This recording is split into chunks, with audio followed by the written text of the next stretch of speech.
Thank you, Mr. Chairman.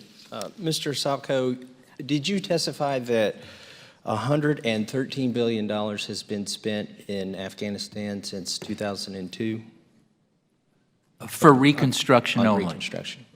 So, and this includes building the Afghan National Security Forces, to promoting good governance, and engaging in counter-narcotics? That's correct, sir. All right. Among other things, yes. So let's talk a little bit about the counter-narcotics side of this. Has opiate production gone up or down since 2002 in Afghanistan? It's one of the most popular crops. It's been a success. Yes, opium production is up. And what percent of the world supply of non-pharmaceutical opiates comes from Afghanistan? I think, sir, it's 80 to 90%. That's what I hear too from the United Nations Office of Drugs and Crime. They say about 90% of the world's opiates, non-pharmaceutical opiates. So how much of this $113 billion have we spent on counter-narcotics efforts there? Approximately $8.4 billion. That's billion with a B.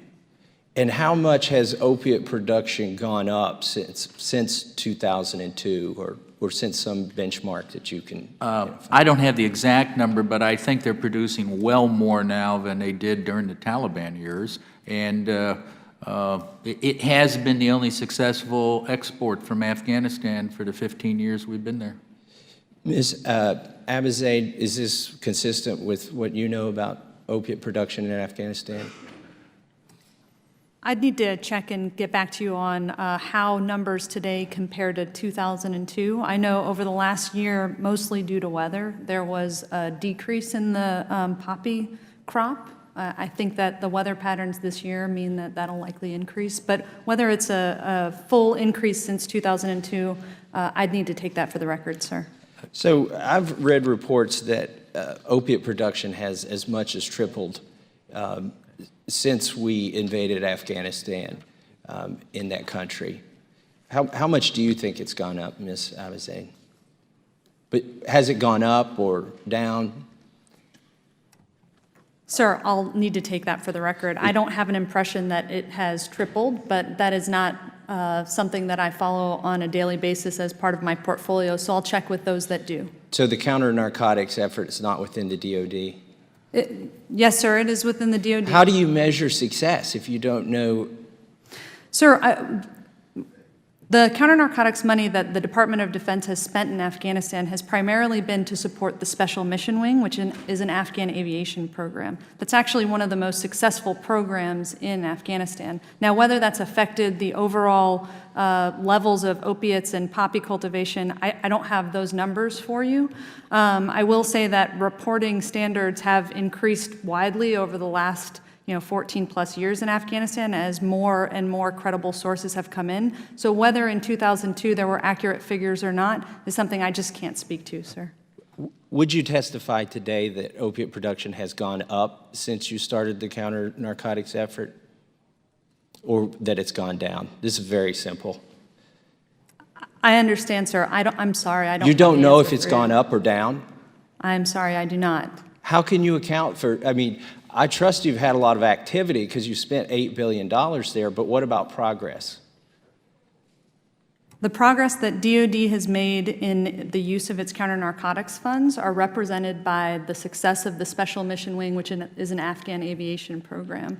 The total levels of opiate production, I will ask my staff to engage and get that answer, and I'll try and have that before the end of the hearing as well, sir. Congressman, can I just add? Yes, please, Mr. Stein. I think what you're focusing on is so important. We tend to focus on inputs, that's the amount of money we spent, and outputs. We bought a whole bunch of airplanes and we have a nice special mission wings, but we never look at the issue that you're looking at. What is the outcome? The outcome, sir, is that opium production is higher today. 2014 was the highest production year in Afghanistan.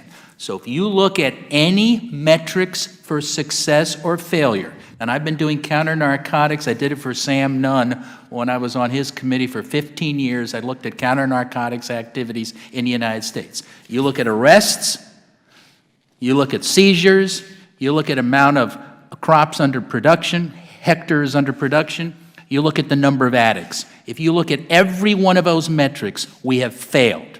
The arrests are down, seizures are down, production is up, hectares under production is up, the amount of money being gained, and more important for Afghanistan, the amount of money going to the insurgency has increased since we've been there. So, sir, to you, and I'm just a simple country lawyer, I don't think we've succeeded in Afghanistan. I make this statement like I did before about winning. If this is winning, what is losing the drug war? Just to close out here and to summarize what I'm hearing, the war on drugs in Afghanistan, to the extent there is a war on drugs, has been a failure. We've spent $8 billion over there. Production is the highest it's ever been. And here in the United States, we have a heroin epidemic. I think these two things might be related. And next week, we're going to have a hearing in this exact committee to talk about the heroin epidemic. I think it's time to reevaluate our strategy and our tactics in the war on drugs in Afghanistan. With that, I yield back.